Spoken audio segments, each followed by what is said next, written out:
மதுரை மீனாட்சி அம்மன் திருக்கல்யாண வைபவம் செவ்வாய்க்கிழமையன்று கோலாகலமாக நடைபெற்றது.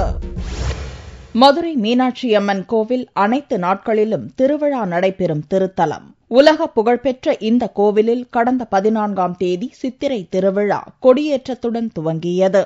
இதைத் தொடர்ந்து கடந்த 21ஆம் தேதி விருச்சக லக்கினத்தில் மீனாட்சி அம்மனுக்கு பட்டாபிஷேகமும் மறுநாள் திக்விஜயமும் நடைபெற்றது. முக்கிய நிகழ்ச்சியான மீனாட்சி அம்மன் திருக்கல்யாணம் செவ்வாய்க்கிழமையன்று காலை வெகு விமர்சையாக நடைபெற்றது. இதற்காக வடக்காடி வீதி, மேற்காடி வீதியில் உள்ள கல்யாண மண்டபம் வண்ண மலர்களால் அலங்கரிக்கப்பட்டிருந்தது.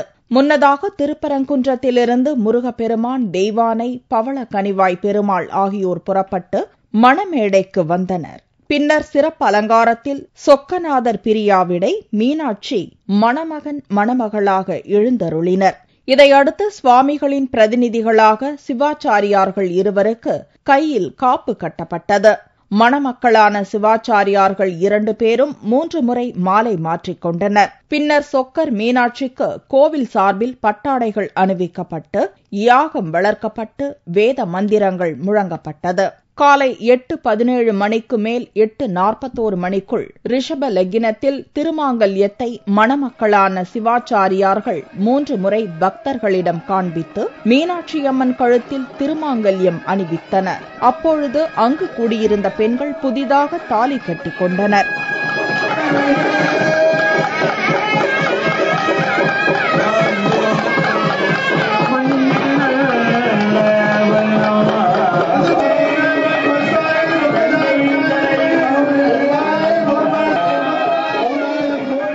மணமக்களான சிவாச்சாரியார்கள் அம்மி மிதித்து அருந்ததி பார்த்த பின்னர் கையை பிடித்துக் கொண்டு 3 முறை அக்னியை வலம் வந்தனர். அப்போது திருமண கோலத்தில் காட்சி கொடுத்த மீனாட்சியம்மன் சொக்கநாதர் மணமேடையிலிருந்து புறப்பட்டு பழைய கல்யாண மண்டபத்திற்கு சென்றனர். மீனாட்சியம்மன் திருக்கல்யாணத்தை பார்ப்பதற்காக தமிழகம் முழுவதிலிருந்தும் ஆயிரக்கணக்கான பக்தர்கள் இங்கு திரண்டிருந்தனர். திருக்கல்யாணங்கிறது வீட்டு கல்யாணத்தை விட இந்த ஊர்ல எல்லார் வீட்லயும் நடக்கக்கூடிய ஒரு கல்யாணமா நாங்க இதை நினைக்கிறோம். இதை பார்க்கறதுக்கு 1000 கோடி கண்கள் வேணும். தேவர்களும் 30 முக்கோடி தேவர்களும் இதுக்கு இது பண்ணாலும் அவங்களால செய்ய முடியாத ஒரு விஷயத்த நாங்க பாக்குறோம். எங்க மனசுல ஒரு சந்தோஷமும் இதுவும் ஏற்படுது. முத கல்யாணம் ஆயிட்டு ஃபர்ஸ்ட் நாங்க பார்த்தது அம்பாலோட திருக்கல்யாணம் தான். அது எங்களுக்கு ரொம்ப ஒரு ஸ்பெஷலா நாங்க நினைக்கிறோம். அதை திருக்கல்யாணம் பார்த்துட்டு போனா எல்லாருக்குமே வாழ்க்கையில் ஒரு பெரிய மாற்றத்தை அளிக்கும். சித்திரை திருவிழாவின் முக்கிய நிகழ்வான தேரோட்டம் புதன்கிழமையன்று காலை நடைபெற உள்ளது.